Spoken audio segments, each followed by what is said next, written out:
성부와 성자와 성령의 이름으로 아멘. 참 예수님, 오늘은 연중제 28주간입니다. 오늘은 부르심을 받은 이들은 많지만 선택된 이들은 적다, 이 말씀을 주제로 보려고 합니다. 정호성 시인은 중학교 때 교실에서 시를 발표하게 되었습니다. 그때 선생님은 노력하면 시인이 될 수 있겠다라고 해주셨습니다. 열심히 노력하면 이란 조건이 있었습니다. 정호성 시인은 늘 선생님의 말씀 마음에 품고 있었고 열심히 노력하였습니다. 본래 다니던 직장을 그만두는 것은 어려운 일이었지만 시인이 되려고 노력하여 시인이 되었습니다. 어렸을 때 선생님으로부터 시인으로의 부르심을 이룬 것입니다. 시인이 될 수 있었던 것은 자신의 부르심에 충실하게 항구하게 응답하였기 때문입니다. 선생님의 말씀을 듣고 흘려버렸거나 아니면 현실에 만족하였다면 시인이 되지 못했을 것입니다. 좋은 시인이 되겠다는 희망을 갖고 응답하였기에 시인이 될 수 있었습니다. 시인은 시인으로서 부르심을 받았습니다. 그러면 우리는 어떤 부르심을 받았습니까? 그리스도인으로 부르심을 받았습니다. 이제는 내가 사는 것이 아니라 그리스도께서 내 안에 사시는 것입니다.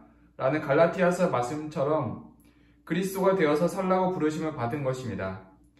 이는 우리 각자의 이름으로 사는 게 아니라 우리가 받은 세례명으로 살라고 부르심을 받은 것입니다. 저는 이성으로 살라고 부르심을 받은 게 아니라 레오나르도로 살라고 부르심을 받은 것입니다. 오늘 복음은 그리스도인의 부르심에 대해서 볼 수 있습니다. 복음 안에서 그리스도인으로 어떻게 부르시는지 볼 수 있습니다. 어서 혼인잔치에 오시오 란 초대가 있었습니다. 그러나 그들은 아랑곳하지 않고 어떤 자는 밭으로 가고 어떤 자는 장사하러 갔습니다. 부르심에 따르지 않고 각자 원하는 곳으로 갑니다. 오늘은 비유 말씀으로 하느님의 부르심을 전해주고 있습니다. 오늘 제1독서와 제2독서 말씀 안에서 주님께서는 우리를 부르고 계십니다. 제1독서에서는 우리는 이분께 희망을 걸었고 이분께서는 우리를 구원해 주셨다. 이분이야말로 우리가 희망을 걸었던 주님이시다 라고 전해줍니다. 우리는 없어질 것에 희망을 두는 것이 아니라 우리가 희망을 걸 대상은 주님이십니다. 제2독서에서는 나의 하느님께서는 그리스도 예수님 안에서 영광스럽게 베푸시는 당신의 그 풍요로움으로 여러분에게 필요한 모든 것을 채워주실 것입니다. 라고 전해줍니다.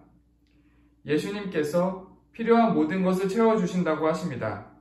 희망을 예수님께 두라는 말씀입니다. 우리의 부르심은 예수 그리스도께 있습니다.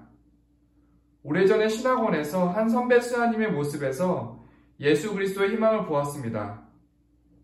신학원에서는 공동기도, 신학교 수업, 공동체육, 축일 축하식, 각종 행사, 과제, 식사 준비, 작업 등 눈코 뜰 새 없이 바쁜 시간입니다.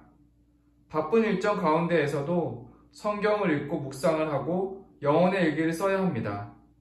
많은 과업을 하다 보면 일기 쓸 시간이 부족해지고 며칠씩 밀려서 쓰곤 했습니다. 한 수사님은 영혼의 일기를 하루도 빠짐없이 썼습니다. 하느님과의 관계에서 중요한 부분이라고 생각해서 아무리 수면 시간이 부족해져도 영혼의 일기를 썼습니다. 그 선배 수사님의 영향으로 저도 일기를 매일 쓰려고 노력했습니다. 충실했던 수사님은 지금도 주님께 희망을 걸고 좋은 수도자의 모습을 보여주십니다. 지금 우리 사회에 코로나로 인해 어려움을 당면하고 있습니다. 그로 인해 많은 신자분들이 주일 미사를 쉬고 있습니다. 코로나의 위험이 있지만 마스크를 잘 쓰면 큰 문제는 없어 보입니다. 어렵지만 그래도 우리에게 부르심으로 다가온 신앙생활을 기억해 봅니다. 사도들은 예수님께서 붙잡히시자마자 모두 도망가고 예수님 십자가 곁에는 요한 사도가 자리를 지켰습니다. 어려움이 있을 때 도망가는 사도가 나의 모습인지 어려울 때 요한처럼 지키는 모습이 나의 모습인지 돌아봅니다. 오늘 복음 말씀이 기억에 남습니다. 부르심을 받은 이들은 많지만 선택된 이들은 적다. 우리는 그리스도인입니다. 주님의 부르심을 잘 듣고 이해해서 주님께서 원하시는 선택을 할 수 있어야겠습니다. 성부와 성자와 성령의 이름으로 아멘.